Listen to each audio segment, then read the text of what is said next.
nkabiriyana n'ukuntu vyicaye aha nimwoza mukadufasha. Niyo mpamvu Mutama avuga yuko umuntu atagira ico yiha ameze nk'impene buhene.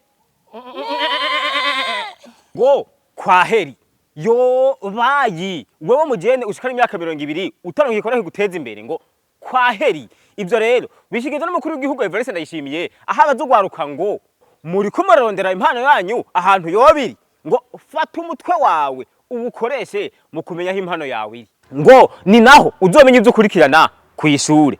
Umukuru w'igihugu rero yavuze kandi ko umuntu atagira ico yiha abayeho nk'impene. Kabosi yo impano yagaragaye yagize ati nivyukuri ndumwe mu bajene bo kubihamya Mutama wacu. Umutama w'abajene yubahwe impano yanje yaragiye ahabona. Hama abajene bari bakwiye kugira iyerekwa mu buzima bwabo bwa misi yose umuntu muri we akwiye kugira imbona kazoza. Aristide duteye inkuru rero. Ibi birajanye burya umvirize namwe. Ati ndatangaye yahitanye ndajorewe baja gutaha ubukwe kwa Ndumiwe. Mwene wabona ndadamwe wo hafi yo kwa Sekajegeza. Baza bari bagiye gusabira kasa mutwe. Sendika y'abasore nawe ntiyatanzwe. Ati Mutama ubuzi buruzuye. Ikibazo n'abapolisi mwazanye kuducunga. Muzobaha akaruhuko nk'imisi 2. Umusore mutazosangana umuliyoni muze mumufungane na se wiwe. Ubuho rero kiza cacamwo ngo gushika mu mwaka 2031 ibihugu 8 byose biri mu muryango wa Afrika y'ubuseruko EAC ngo bizoba bikoresha ifaranga rimwe.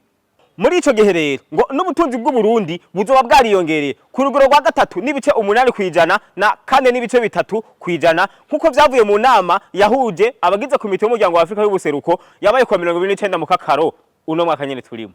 Yamuremye ngo ifaranga rimwe iyo nindi politiki ariko d'abord identité imwe iyi EAC imbibe usanga hakiri kutakirana kumwe urenze imbibe akabarafunzwe igiturire kikakwa ku mugaragaro nkuko umengo nta communauté duhuriyemwe nayo Pascal ngo reka ntwenge n'ukuri ngo ngwiki ewe nimbibe zimwe tuzijabuka twinyegeje hama ngo Benoît nawe ati merci kuri iyo vision burakeye tuvyereka abagabo ni mu myaka inesi kera gusa vyari vyiza cyane kuko hari amafaranga yataye agaciro ibihugu vyoca bimererwa neza. Yewe ibo banza naho umugabo yarishwe bunyamaswa ashigaje indwi zitarenga 2 kugira ngo aje kwisumamo mu gihugu ca Dubai. Uwo mugabo yishwe ahonzwe ishipiri mu mutwe kuwa 2025 mu kakaro uno mwaka nyene turimo. Abavyeyi biwe bavuga ko abamuzimanganije ubuzima n'abantu batifuza yuko atera imbere.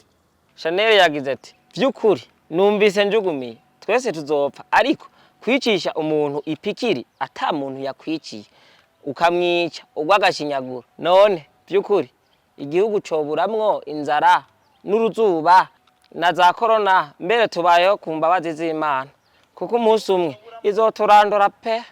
Elvis nawe ngo ewe ndumiwe kuko ayo makuru numvise batanze atandukanye cyane n'ivyabaye muri iryo joro rya vendredi.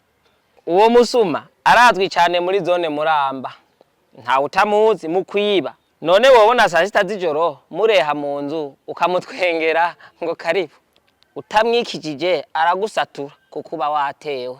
Vitaro Eropriforo nawe ngo aboni babandi bakubwiza ukuri bati ntuzopfunteranya imbere atubika imbuto mbika imbeba.